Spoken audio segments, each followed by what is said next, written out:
I, for one, am pleased with this new mutated society. Yeah, the apocalypse was rough, but those normies were cramping my style.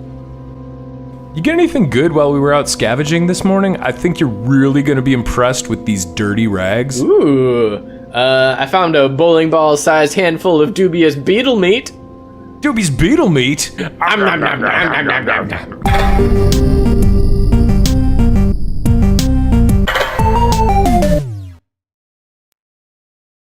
Welcome to Backlog Quest, where we siphon the bottoms of our Steam libraries searching for sources of secret gaming gold. My name is Boss Sauce. And I'm Rolling Coons. And together, we are the two-headed hero. Let me fix that in post. Released on Steam back in 2015 by the Pompous Pixel, Dustbowl is an ambitious adventure RPG, heavily influenced by other series of post-apocalyptic games such as Fallout, Metro, Wasteland, and Stalker. Dustbowl's obvious inspirations can be I think that beetle was a little gamey. Okay. Where was I? Oh yeah, that's right. Featuring retro stylings, open-world exploration, a smattering of simple survival elements, and a fairly hearty amount of character dialogue, Dustbowl unapologetically wears its many influences on its sleeve. Despite its point-and-click interface, this is no adventure game. You'll find few classic puzzles here. Instead, inventory space is finite, and supplies are limited, and must be expended wisely just to survive. The wasteland is vast. You're given little direction how to navigate it, and it's covered with an endless supply of surprisingly deadly giant beetles, and surprisingly deadly normal-sized crows. Dustbowl does a bang-up job disguising the fact that it was made in Adventure Game Studio, a development tool mainly used for creating point-and-click style adventure titles. It joins other notable indie releases such as... oh man, suddenly I don't feel so great. My head kinda hurts. Excuse me. It joins other notable indie adventure games such as Heroine's Quest and Time Gentlemen Please, but twisting an adventure game engine into the backbone of an open-world RPG is no small feat, especially for a development team of 2. Be aware, the game does take a bit of finagling to get running in full screen. A simple set of adjustments within the none-too-obvious game launcher provides an ample amount of modern resolution options. Strangely enough, I did also get a couple hitches and even a complete lockup while playing. Oh no, no, dude. But these occurrences were rare. It's unclear whether the issue was with the game or with our capture software. Dustbowl's Commodore 64 palette and lo-fi pixel art harken back to the original Wasteland, precursor to the legendary Fallout series, and much of the rest of its aesthetic calls back to those series as well.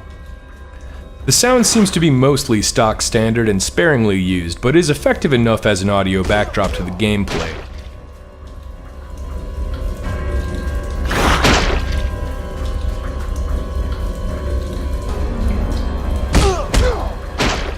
While I wish that the developers would have leaned into the 8-bit aesthetic a bit more by providing chiptune effects instead, this is really a nitpick. What's here is totally suitable.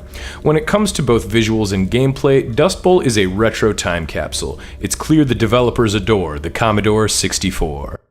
Gameplay is a mashup of yeah! Oh, that was weird. Anyway, we'll just edit that line in post. Okay, take 2. Gameplay is a mashup of old-school point-and-click adventuring, looting, exploration, questing, and combat. While some claimed that the gameplay in the initial release tended to be a bit grindy, the devs have diligently improved the game with a series of balance patches and even added in an experience point system. Taking place after an alien invasion, Dustbowl starts you off on the tail end of exposition. Your home is the hub, one of the remaining bastions of humanity after the apocalypse. Your dad, a seasoned militiaman, awkwardly wakes you up in the middle of the night to tell you he's leaving on an important mission. Like any reasonable would-be hero, you rise to the call of adventure by going right back to sleep. But you do wake up again, finally deciding it's best to track down dear old dad by joining the militia yourself before heading on up to the surface. This is where Dustbowl truly begins. Ugh. Something's happening. Yeah. Ugh. I'm scared.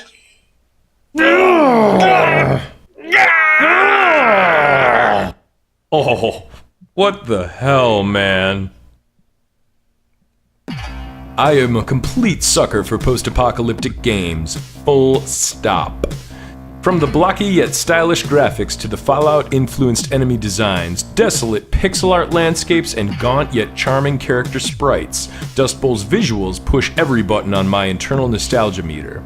Upon clicking new game, I was simply brimming with anticipation at the thought of an adventure RPG hybrid in one of my favorite types of scenarios. Dustbowl is unapologetic about its early 90s root influences, which I welcomed, but some of its elements could be seen as problematic. Lacking the modern conveniences of quest markers or even a map system, this game feels right at home with the ancient PC RPG cult classics of the past.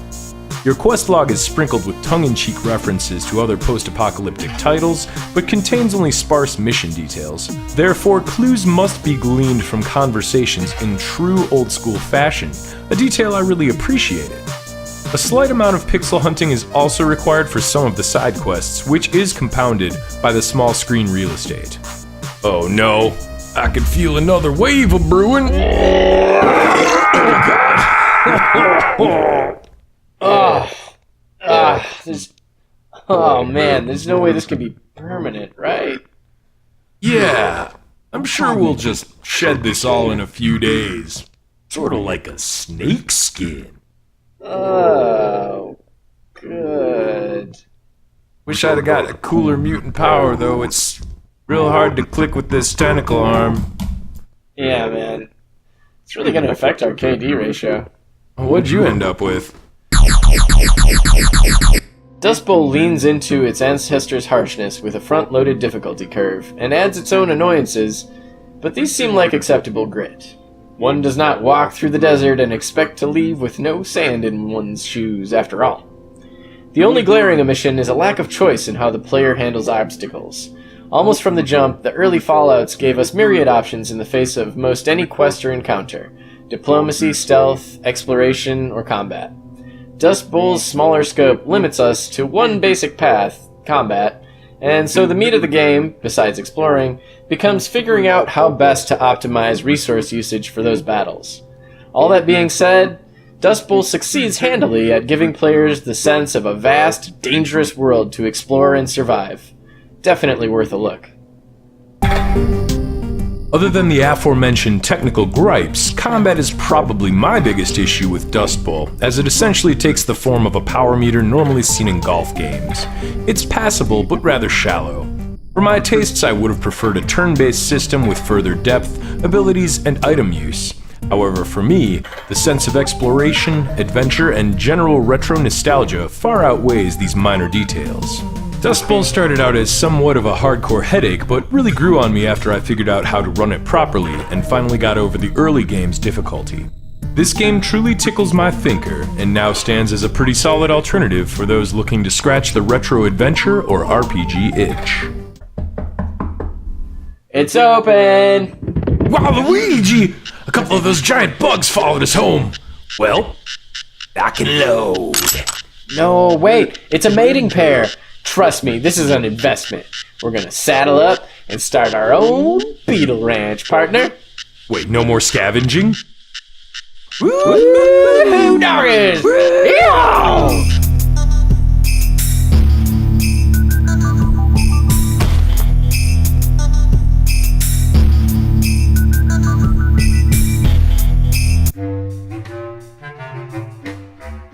Dustbowl is a very good game, and it is about good and nice mutants doing their best to help one really bad and mean man.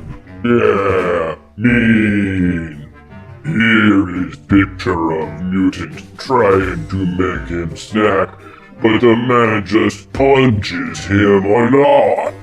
Yeah, and this mutant here is just trying to give the man an affectionate kiss on the cheek, but the man just punches him some more. Yeah, and here is the mean man being culturally insensitive to another mutant and his bug buddy. Yeah, Yeah. If you would like to forward the cause of mutant equality, please donate your like and subscribe to Mutant Liberation Front right down there.